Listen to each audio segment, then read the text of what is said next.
Hi guys, for today's video, charot, ayan.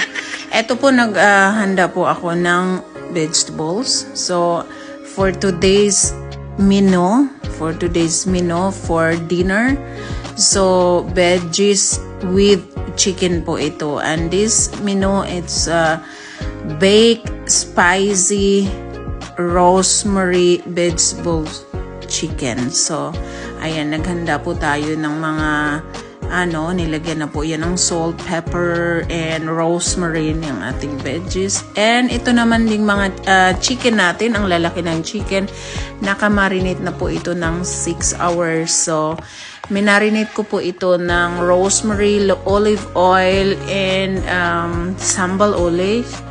And, of course, with salt. And, ayan na po, nakikita nyo, nilagay ko na po ito sa ibabaw ng vegetables dahil i-bake po natin to. So, ang vegetables with 3 legs po. So, ayan na po. Pagkatapos natin to ilagay ang chicken sa ibabaw, ready to put in the oven. And lulutuin po natin ito ng 1 hour and a half po. And 1 hour and a half, ang sobrang laki kasi yung chicken, tamang-tama po talaga yan.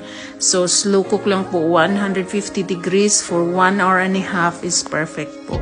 Ayan, that's it. Ayan, naglalagay na po lahat ng mga sauce, yung sambal ulit po yan, yung inano natin. And, pagkatapos nito, nag-init na po yung ating oven, ilalagay ko na po. That's it.